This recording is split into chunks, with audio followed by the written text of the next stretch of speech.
हाँ सचिन भाई, अब अगला सवाल आपका। फ्रेंच के गन्ने भाई कितने आग का गन्ना लेना यहाँ रखो इसको। हाँ हाँ, फ्रेंच गन्ने बोने के लिए मैं कितने आग का गन्ना लेना चाहिए आपको? 2 आँख का गन्ना बो हमेशा, 2 आग का। और 9 इंच का गैप रखो बीच में। और कितने इंच उसमें मट्टी गिरनी चाहिए? 2 से 2.5 इंच बस। ठीक। और उसकी हमें लगभग इतनी पैर मारते चले जाओ। सिंचाई कर। सिंचाई तो हैंड पैंड करनी पड़ेगी। और पहली सिंचाई के बाद दूसरी सिंचाई कितने समय पर करनी चाहिए? सिंचाई डिपेंड करता है मिट्टी का स्ट्रक्चर क्या है। अगर मान लिया मेरी मिट्टी प्योर रेत है, शुद्ध रेत, और 8 दिन में अगर पानी मांग कर गन्ना मेरा सूख गया तो मुझे किसी ढर्रे पे रहने की जरूरत नहीं कि गुरुजी ने ये कहा था जी, चुपचाप पानी दे दो। मैंने किया है ऐसा। मेरा प्योर रेत है, मुझे बोला 20 दिन में पानी देना, पापा बोले तेरा गन्ना जिंदगी में नहीं जमे। अब गन्ने दिख रहे हैं साहब, ऊपर 2.5 इंच की तरह मट्टी चढ़ाई, चिलचिलाती गर्मी हो रही, पागल है तो गन्ना मेरा जमने का तेरा। पिताजी सही थे, हमने उसमें पानी दिया, तुरंत जमाव शुरू हो गया। फिर हमारे खेत में 25 दिन में छोटे छोटे 3 पानी लगाने पड़ गए, मजे मजे वाले। गन्ने को खींच के पानी देना चाहिए, लेकिन सुखाना थोड़ी चाहिए। और एक चीज और भैया जी, मतलब हमारे खेत में मतलब मोथा खाद ज्यादा होती है। जैसे गन्ना बोती हमने मोथा खाद पहले निकल का तिल का प्रयोग करो अपने खेतों में बुआई के समय। तिल की बुआई, जैसे गन्ना बो रहे हो ना उसी समय पे तिल बो दो। और तिल को फिर निकाल देना, वो उसका जुताई करा दूंगी। अच्छा, बड़े होने के बाद जी। तिल जो है मोथा को खा जाता है। और मतलब उसके ब्याज के लिए, ट्रिलिंग के लिए क्या करना चाहिए? टिलरिंग के लिए जब आपका गन्ना 45 से, एक चीज और रह गई थी इसमें, जमाव के लिए 100%। 200 लीटर पानी में 2 किलो बिना बुझा चूना और 2 किलो वो सल्फर का पानी 2 लीटर या सल्फर WDG मिला करके, या लिक्विड लाइम सल्फर आता है 1 लीटर, वो ले लो। वो मिला करके और आपने इसकी ड्रिंचिंग करनी है गन्ना बोने के अगले दिन। 100% जमाव होगा। मोटी आँख छोटी आँख कोई मतलब नहीं। ड्रिंचिंग पानी देने के बाद करनी, पानी से पहले करनी है? आज गन्ना बो दिया, हाँ, आज ही पानी दे दिया हमने, तो कल करा दो, मजा आ जाएगा। दूसरी चीज, अब क्या पूछा था आपने इससे पहले? ड्रिलिंग के लिए। जब गन्ना आपका लगभग इतना बड़ा हो जाए, अंगूठे के बराबर मोटा, और जब छोटे वाले सूट आपको लगे कि अब निकलने वाले हैं या निकल रहे हैं, कहीं कहीं दिखते हैं, उसी समय पे मेन पोंगे को खत्म करना है। मदर सूट को काट दें, मदर सूट को खत्म करना है। ये आप केवल फरवरी के गन्ने में कर सकते हैं। ये 60, अगर आपने ये मदर सूट, इसमें भी बहुत सारे लफड़े, 60 दिन का अगर तुम मदर सूट मार्च लास्ट की बुवाई में कर दिया तो गड़बड़ हो जाएगा। अप्रैल की में मदर सूट जा थोड़ा 2 महीने बाद, तो तुम खत्म। समझ रहे हो? ये केवल फरवरी की बात कर रहा हूँ मैं, और अक्टूबर वाले की बात कर रहा हूँ। मदर सूट को काटना है या तोड़ना है? मदर सूट को खत्म करना है, दोबारा वहां से निकल के ना है जहाँ था। अब वो तोड़ लो या काट लो, आप तोड़ने में ज्यादा बेहतर है, कटेगा तो वो निकलता है। हाँ, मैंने करा है। नहीं कटना, वो दांती से मत काटना, पागलपन है, वो तो गड़बड़ है। वो तो और तेजी से फिर गड़बड़ करेगा, तो उसमें जब गन्ना पड़ जाएगा, गन्ना टूटना चाहिए वहां से। 60 से 70 दिन में मदर सूट में गन्ना पड़ जाता है। हाँ, तो 60 दिन पे नहीं, इसको 45 दिन पे जाकर 45 दिन में करना। जब आपको लगे कि अब पास वाले टीलर निकलने वाले हैं और ये भाग रहा है, उड़ा दो इसको, तो फिर सारे सामान होके आएंगे, संख्या भी बढ़ जाएगी। संख्या बढ़ जाएगी। दूसरा, पहले खाद पे आप 2 किलो फिटकरी लेंगे। आपने क्या करना है, जो पहला खाद आप देंगे, आपने उस पर 25 किलो यूरिया लेना है, 50 किलो मिट्टी में मिलाना है, सूखी में, और अलग से आपने 2 किलो फिटकरी बारीक पीस लेनी है। इसको मिलाकर 1.5 दिन 2 दिन रखना है। 1.5-2 किलो फिटकरी इसमें बाद में मिला लेनी है। इसको खेत में बुखेड़ देना है, गुल गुल, हाँ, पानी पे, पहले पानी पे। ये ट्रिलिंग बहुत जबरदस्त देगा आपकी, भयंकर वाली। केवल फिटकरी और कुछ नहीं? फिटकरी और यूरिया, लेकिन खेत की मिट्टी में बॉन्डिंग तोड़ने के बाद ये तो ये गड़बड़ करेगा जमीन में जाके। पहले पानी पे पहली खाद है ये, मजा बांध देगा। अच्छा, जैसे मैंने आपके एक वीडियो में देखा था, किसी ने आपके मुजफ्फरनगर एक प्रोग्राम चल रहा था जी, तो वहाँ एक साथ में एक आपके कोई व्यक्ति थे जी, वो बता रहे थे, आपने भी उनसे पूछा था, उसकी चीज की जानकारी करी, पीएच। कोई बात नहीं, आप बोलो सीधा। जो पीएच मीटर है, उन्होंने बताया था कि पीएच मीटर आ रहा है डिजिटल, और 300 से 400-300 रुपए की कॉस्ट में आ रहा। तो क्या यार आपने उसे मंगवाया या उसकी जानकारी करी, कहाँ से मिल रहा, कैसे क्या हो रहा? अमेजोन से मंगवा लो, आ जाता है। अमेजोन से आ जाएगा? मैं तो जरूरत ना पड़ती, मैं तो मट्टी देख के बता दूँ। सीधी सी बात है, आपकी फसल भोजन नहीं उठा रही तो पीएच आइए, कहानी खत्म। कुछ मत करो, मीटर पीटर भी सब डिजिटल है। हाँ हर पानी पे 400 ग्राम फिट करिए अपने खेत में, छोड़े जाओ। हर पानी मतलब महीने भर में एक बार। सारे मीटर फिट हो जाएंगे। अजी अपने आप कर लेगी वो मेंटेन सबको। और ये डीकम्पोजर इसलिए तो है, ये पीएच वीएच सब, ये सारी बीमारियों की दवाई है। सारी बीमारियों की दवाई। किसान को बुद्धि जमानी है साहब, चीजें तो इतनी है कि आप घर भर जाएगा आपका यूज करते करते। 400 ग्राम फिटकरी महीने में एक बार, बस खेत में छोड़े जाओ। बस पीएच बहुत ज्यादा हाई है तो इसे 1 किलो कर लो, 1 महीने में एक बार, बहुत शानदार वाले परिणाम मिलेंगे आपको। मैंने धानों में लगाया था, रिजल्ट बहुत शानदार आया। आएगा वो। अगला सवाल पूछो, पहले सवाल खत्म कर लो, बाकी चीजें बाद में कर लेंगे। कोई भी सवाल हो अपना? किसान के यही सवाल जवाब हो। यही सवाल है अपने, सही चल रहा है बिल्कुल, कार्यक्रम सही दिशा में जा रहा है। मेरा मकसद आप इतनी दूर से तेल फूक आए हो 100 किलोमीटर से, तो आपके सवालों के जवाब कंप्लीटली दिए जाएं। सेटिस्फाई हो मेरे जवानों से? हवाबाजी तो नहीं कर रहा मैं। नहीं। जो चीजें हैं ये टेक्निकली ऐसे ही होनी चाहिए एग्जैक्ट। अगर हम सर्टिफाइड नहीं होते, वीडियो देखकर ही हमें ऐसा लगा कि हाँ भाई आदमी के अंदर कोई वजन है और ये हमारी जरूरत है कि हमें ऐसे आदमी, ऐसे गुरु चाहिए जी। जो हमें अजय गुरु तो मैं नहीं हूँ, खैर बाकी ऐसी जानकारी दें जी। कि हम सीसी और उनसे थक चुके हैं। कहाँ तक डालोगे, एक लिमिट तो हो। स्प्रे करने में ये चमड़ी पे जब पड़ती है तो ये चमड़ी बायां हाथ सूज जाता है, ये चमड़ी उधड़ गई हमारी, सूज मोटा हो जाता है। ये राहुल भाई चमड़ी उधड़ चुकी है। मैंने करा साहब, रात के 1:30 बजे तक नींद नहीं आई, गोले का तेल रगड़ना पड़ा, मुझसे मेरे घर वाले से पूछो, लेकिन हुआ कुछ नहीं। मैंने कितना क्या जीवन में दोपहर भर काम किए हैं। एक सवाल और था मेरे, जैसे गन्ना हमने बोल दिया, गन्ना मतलब 25 20 35 दिन में पौधा तैयार हो जाता है निकल के, तो उसमें बाद में कीट लगना शुरू हो जाते हैं, उसकी रोकथाम के लिए मिट्टी का स्प्रे, हर हर महादेव, मारे जाओ, खुद भी मारे जाओ अपने ऊपर भी चट्टी बनियान में, तुम भी स्वस्थ रहोगे। मिट्टी का स्प्रे मारोगे तो कुछ नहीं आएगा। अगर मिट्टी का स्प्रे से भी काम नहीं चल रहा है जी तो आपने फिर क्या करना है, 1 हिस्सा गुड़ जी 2-3 हिस्से आपका तंबाकू जी, और 10 हिस्से पानी, 10 या 15 हिस्से। जैसा आप बताते हो 150 लीटर पानी में 20 किलो तंबाकू के पत्ते और 5-7 किलो गुड़, जी इसको 90 दिन के लिए रख दो जी एयर टाइट करके। जी उसके बाद इसको जो है पर टंकी 50 ml से स्प्रे करो। जी फसल बढ़ती रहेगी, डोज बढ़ती जाएगी इसकी। जी तो ये 10 जितना साल चलेगा उतना साल पुराना बढ़िया चलेगा। जी छान करके इसको प्लास्टिक की कंट्री में बंद करके रख लो, दवाई बन गई। जी 4 लीटर प्रति एकड़ 200 लीटर पानी 100 लीटर पानी में मिला के खेत में चला दो, या 150 लीटर पानी में 200 लीटर पानी में मिलाकर ड्रिंचिंग कर दो जड़ में। तो ये आपकी दूसरी दवाई का नाम, जिसका नाम लोग लेते हैं, मैं लूंगा नहीं सामने, उसका काम करेगी, जड़ में कोई कीड़ा आएगा नहीं। पहली बात तो बिवेरिया बेसियाना आपको 35 दिन पर फिर रिपीट करना है, वही बना के मल्टीपल करके उसको पकड़ लो, कसम खा लो कि ये डाल लूंगा। अच्छा भैया, जैसे बिवेरिया बेसियाना और टाइकोडर्मा हम मतलब उसमें चला सकते हैं? अजी चाहे जा मिला के खूब चलाओ, अलग अलग करके दोनों? बिल्कुल कोई साइड इफेक्ट जैसे आप नहीं। बिवेरिया बेसियाना चला दिया, टाइकोडर्मा चला दिया, बिल्कुल महीने में 2 बार। बिल्कुल। एनपीके कंसोर्टिया लेके आओ जी उसको 1 बोतल डाल के 200 लीटर पानी में उसको मल्टीपल कर लो। जी। तंबाकू का इस पे तो फार्मूले का स्प्रे भी कर सकते हैं। स्प्रे बताया मैंने अभी। एनपीके कंसोर्टिया क्या होता है मतलब? एनपीके कंसोर्टिया जो बोतल दिखाई थी वो रखी मेरे पास, अच्छा इफ्को के सेंटर में मिल जाएगी, सरकारी है। जी जी जी 200 लीटर पानी में डालो, जी 2 किलो गुड़ डाल दो, जी 8-10 दिन छोड़ दो। जी। एनपीके जो वो लिक्विड में कंसोर्टिया कंसोर्टिया जीवाणु आते हैं नाइट्रोजन फास्फोरस पोटास जी, के, जी। इसमें भी है बे, जी लेकिन अलग से भी ले लो जी और उसको जो है उसके बाद छोड़ दो। जी। वो कम से कम ये समझिए कि 4-5 एकड़ के लिए काफी है, और मेरे 150 रुपए की बोतल है वो। और भैया मेरा सवाल ये था, मतलब कितने समय के अंदर मजा आ जाएगा गन्ने पे कितनी भाई, बार यही है बैक्टीरिया ही है वो, और कुछ नहीं है। गन्ने पे कितनी बार में मिट्टी चढ़ानी चाहिए मतलब? 2 बार। 2 बार।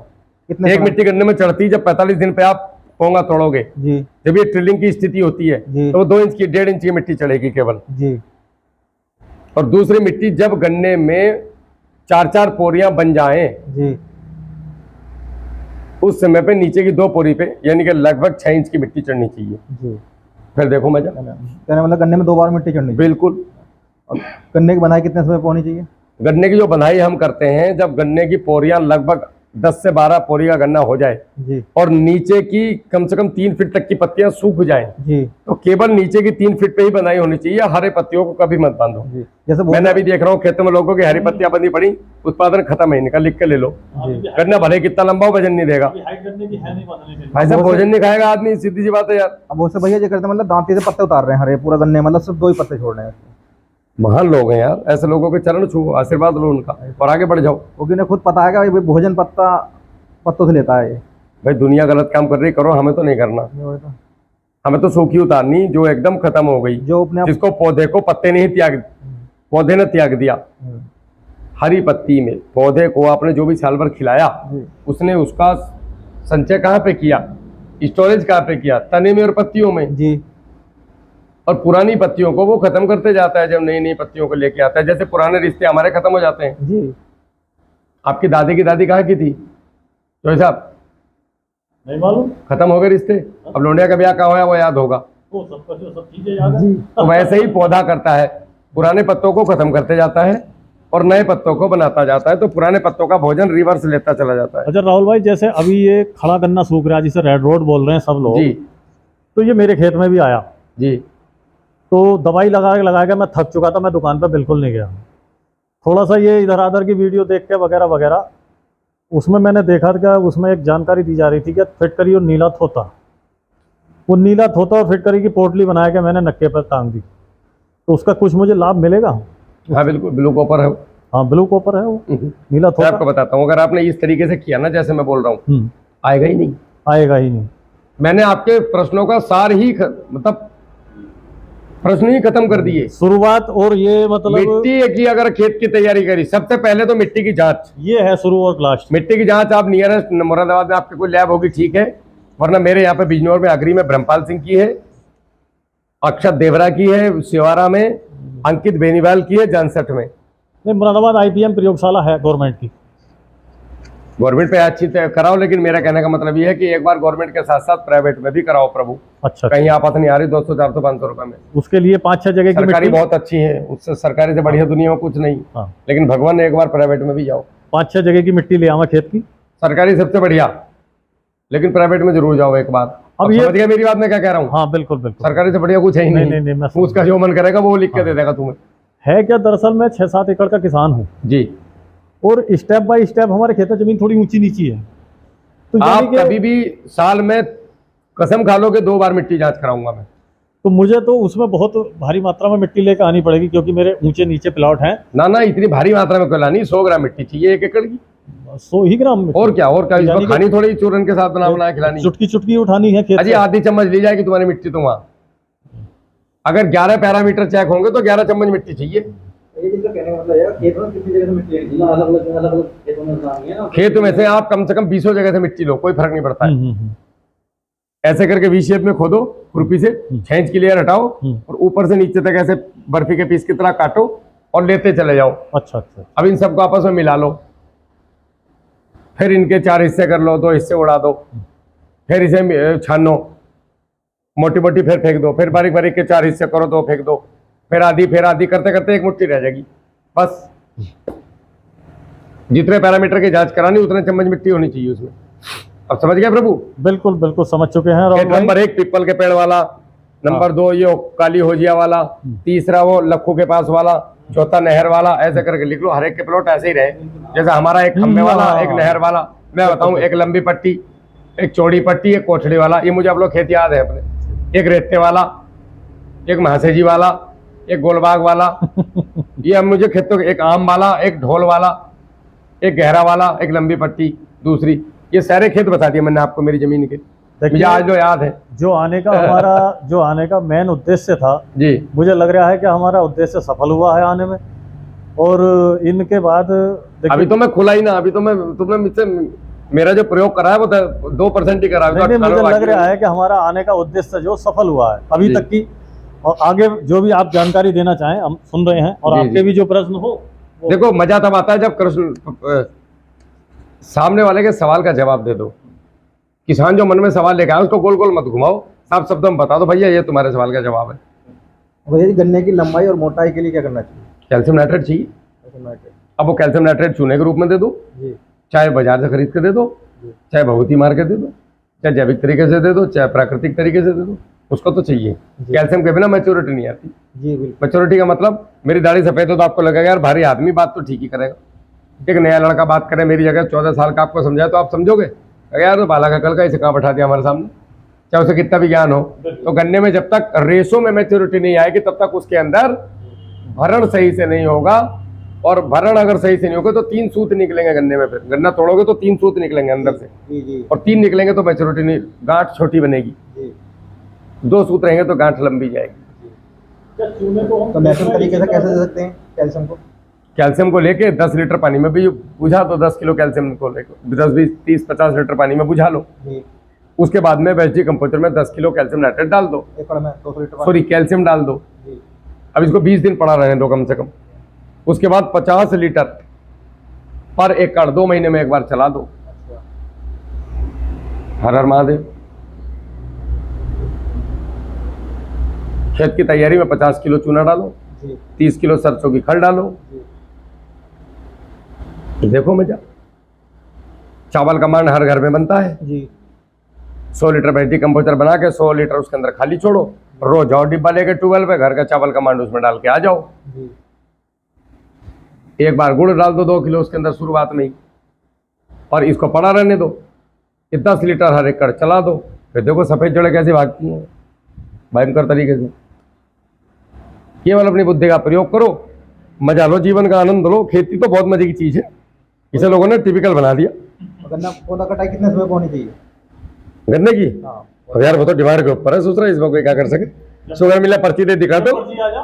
और मतलब कटाई गन्ना अंत समय तक बढ़ता है। गन्ने में आप आपने एक चीज नहीं पूछी जो सबसे जरूरी थी कि खाद कितनी बार दिया जाए गन्ने में। जी 12 महीने में 12 बार खाद। जो खाद देना है उसी खाद को 12 बार देना है। जी समझ गए मेरी बात? नहीं, जी जी हर महीने ड्रम में घोल के दो, जी जड़ में डालो ही मत, और डालो भी तो जहर मुक्त बना के दो। और खाद का कॉम्बिनेशन होता है, जैसा कि हमें स्टार्टिंग में बताया गया, वो चीज तो हमने जड़ पे लगा दी लेकिन उसे केमिकल मुक्त कर दिया। वो तो है ही। अब आपने अगर बाद में भी खाद डाल ली है तो खाद डालने के 2 तरीके और हैं, 3 तरीके होते हैं। एक तो घोल के देना, जी बॉन्डिंग तोड़ के फास्फोरिक एसिड या डिकम्पोजर में। जी एक है गोबर की खाद में मिला के जहर मुक्त बना के देना। जी एक है जमीन के अंदर देना। अगर बाई चांस ऐसी कंडीशन फंस गई कि ना तो मैं जहर मुक्त बना पा रहा, जी ना मैं इसको बॉन्डिंग तोड़ पा रहा हूं, तो आपका जो गन्ना है, गन्ने के पास में लगभग इतनी दूर जी छोटा सा हल आता है, 1200-1500 रुपए का बन जाता है। जी एक आदमी खींचे चला जाएगा, जी और उस नाली के अंदर आपने खाद देना है, पीछे से पैर मारते चले जाना है। लगभग आपका खाद इतनी 2 से 3 इंच जमीन के अंदर जाना चाहिए। जी फिर देखो तुम रिजल्ट। लेकिन ये परमानेंट नहीं कर सकते आप इसको। जी तो एक बार इधर करना है, याद रखो कि इस बार दक्षिण की तरफ खाद दिया तो अब क्या हुआ, पहाड़ की तरफ दूंगा। एक तरफ खाद कभी मत दो लगातार। और ये गन्ने और मैं तो बिलीव ये करता हूं कि जब भी खाद दूं, 6 महीने में एक बार दूं, मैं तो ड्रिंचिंग में मुझे बहुत मजा आता है। जब मैं जड़ में पड़ता हुआ देखूं तो मुझे सुकून मिले। जी मैं तो साला जड़ में दूंगा, पानी के साथ भी लफड़ा। जी 23,000 लीटर के साथ वो क्या पता चल जाएगा एक बूंद का, आधा सूत्रा नीचे लीच हो जाएगा। तो मैं तो पानी देने के 2 दिन के बाद आराम से दूंगा, जब मेरा पैर बैठने लगेगा। अपनी लोअर चढ़ाऊंगा ऊपर, टंके रखूंगा अपने कंधे पे, ले भैया खा, ड्रिंचिंग हो जाएगी। अजीब मजा आ जाएगा। लेकिन वो कब हो पाएगा, जब वो होगी चौड़ी। अगर नेड़ी गूल है 30 इंच वाली, तो भैया ये सिस्टम जो मैंने बताया, फिर इस खाद को रेसिड्यू फ्री को ऐसा फेंक दो। यानी कि ड्रेंचिंग पत्तियों पर करने की जरूरत नहीं, जड़ पर करके ड्रिंचिंग जड़ में ही होती है, पत्तियों पे केवल स्प्रे होता है, उसको बोलते हैं स्प्रे। अभी हम लोग इस विषय पे एक बात करेंगे। जी अभी एक चीज रह गई, जो नेड़ी गूल वाले भी दुखी हो जाएंगे कि सब चौड़ी का बता दिया, हम क्या करें। तो आप लोग अपने खेत में ऐसे बिखेर सकते हैं उसको, रेसिड्यू फ्री खाद को, और इसको घोल के दे सकते हैं। तुम्हारे लिए डायरेक्ट खाद वाला ऑप्शन खत्म है। देखिए जैसे चल रहा है विषय कि ड्रेंचिंग। जी अब मैं जो ड्रेंचिंग मेरा मानना है, तो मैं ड्रेंचिंग समझता हूँ इसे जैसे कि ये हमारा पाइप है, इस पर सर नोजल हटाने के बाद हम उसे बोलते हैं ड्रेंचिंग, और इस पर नोजल चढ़ाने के बाद जो फार बनती है उसे हम बोलते हैं स्प्रे। तो आप नहीं, स्प्रे बोलते हैं जो पत्ते के ऊपर किया जाता है। हाँ, जब पत्ते के ऊपर किया जो जाता है, जड़ में दिया जाता है उसको बोलते हैं ड्रिंचिंग। वो जरूरी नहीं टंकी से हो, आप बाल्टी से कर लो। मैं तो मग्गे से अपने खेत में किया हूँ। यानी कि मेरे लड़कों ने जब हमारे पास मशीन कम पड़ गई ड्रिंचिंग के लिए, तो मैंने बाल्टी लेके और बाल्टी से 10 लीटर की पन्नी ली मैंने, 10 मशीन किलो वाली। मशीन की नोजल खोल अजी ली है? मशीन छोड़ो, हाँ। 10 लीटर की पन्नी ले ली हमने, अच्छा अच्छा। 10 किलो की, हाँ हाँ। जिससे हम आलू उलू लामे। उसके अंदर एक बाल्टी 10 लीटर भर दिया, ठीक। नीचे पेंसिल की चोंच से उसमें छेद कर दिया। अब पन्नी पकड़ो, चले जाओ ऐसे करते हुए, खत्म हो गई, लिया भैया बाल्टी फिर डाल। क्या दिक्कत है? जरूरत पड़ेगी बैटरी की, वो नीचे ड्रेंचिंग करने से पूरा काम करेगी। बुद्धि का प्रयोग। जरूरी नहीं है कि पत्ती पे ही स्प्रे किया जाए। पत्ती का स्प्रे अलग है, फोलियर स्प्रे, उस पर ये करोगे तो फूक जाएगी। ड्रिंचिंग 200 लीटर पानी 1 एकड़ के लिए पर्याप्त होता है। जी बहुत है, 200 लीटर से ऊपर स्प्रे और ड्रिंचिंग में 250 से 300 लग सकता है, डिपेंड करता है सामने वाला चल कितनी तेज रहा है। अब जैसे जो स्प्रे मशीन है वो 25 लीटर की आ रही है पेट्रोल वाली। तो मेरे पास है, हाँ मेरे पास भी है, मैं ऐसे करता हूँ। 200 लीटर काफी है, 200 लीटर का। मजा आ जाता है फुल। हाँ एक और वो एक बार इधर से चलो तो अगली 4 लाइन की तरफ मुंह कर दो तो 4 लाइनों को तर करती चलती है। एक काम में 4 टंकी काफी होती है, पूरा बैठता 5 चौक 20, 200 लीटर पानी 4 टंकी में हाँ, चल जाता है। या एक काम कर लो कैल्शियम के लिए, और बढ़िया चीज बता दूं, हडवारों में जाओ, डंगरों की हड्डी पड़ी रहे, ठीक है, इतना मन वो नहीं करना है, हमारा भी एकदम वही शरीर होगा, वो वेस्टेज है। अब उनको ले आओ, कुल्हाड़ी से काट लो, जी। काट लो, अकेले में लोग पागल बताएंगे।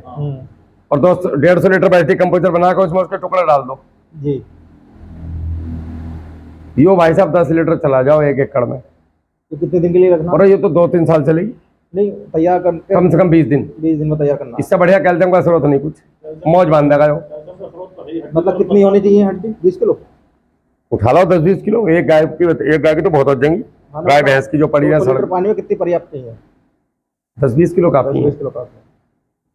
मतलब किसी भी हड्डी, किसी भी उसकी 10% का रेशियो बहुत है। पशु की हड्डी, मतलब किसी भी जाओ उसकी चल जाएगी। अब आदमी की तो लाओगे नहीं कहीं से। जैसा जितना है, कुत्ता है। अच्छा, आदमी की हड्डी से कितना डर है ना, आदमी की हड्डी है, अरे बाप रे, हड्डी होती है। ये कुत्ते उत्ते की ये सब चल हम जब छोटे तो हमें बोलते तो हड्डी मत छूना, हाथ गल जाएगा। हम घर आके बोलते तो मैंने हड्डी छू ली, वो उसकी हड्डारों में पड़ी रहती थी ना, वो डंगर मर जाता था, मेरा हाथ गल जाएगा, वो बचपन की चीज याद आती है। मतलब 20 किलो बहुत है, किसी भी तरह अच्छा स्रोत है। कैल्शियम का सबसे अच्छा हाँ जी, हाँ, वो धीरे धीरे घुलती रहेंगी। ये बैटरी कंपोजर के अंदर जीवाणु है ना, जिसको कैल्शियम में कन्वर्ट करेंगे। तो वो 200 लीटर कितने के एकड़ के लिए काम करेगा हमारा?